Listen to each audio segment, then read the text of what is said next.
Mac, coming out of exhibition season now, it's going to get real for you guys. How are you guys taking that approach kind of coming off of these exhibition games and into the regular season? Yeah, basically we're just trying to focus on the little things, not really like worried about like, oh, this isn't a household name, like we got to win by 80. Like we're not really worried about how much we win by or any of that. We're just really worried about making sure we're running through our stuff. It's crisp and it's really going well and perfected. So going into those bigger games that we're ready to play. You guys really cut down your turnovers tonight. Was there a conversation after the Kentucky State game heading into this one to have a greater emphasis on that?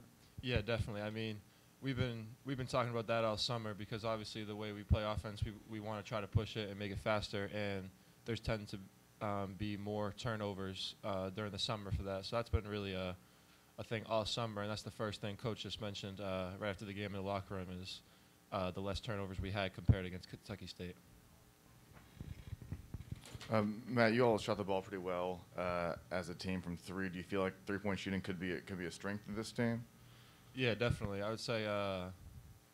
I mean, I played them last year, but I didn't really know much about them. But they were kind of saying last year they weren't really known to be a shooting team. So I've definitely seen that in practice anyway, that we really shoot the ball well. Like obviously, like you said, like it's not like a bigger game right now. So we'll see when it comes, but.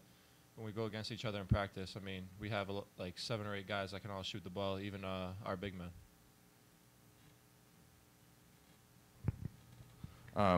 This is more of a general question, not just about this game, but you mentioned transferring.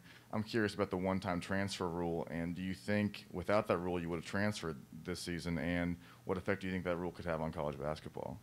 Yeah, I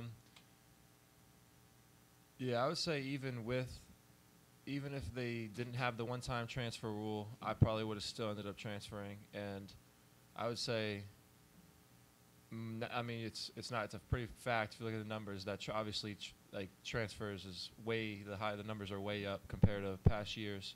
So I would say this one-time transfer rule has affected basketball tremendously. I mean, we have 3 guys on the team that wouldn't even be able to be here if it wasn't for the one-time transfer rule. So yeah.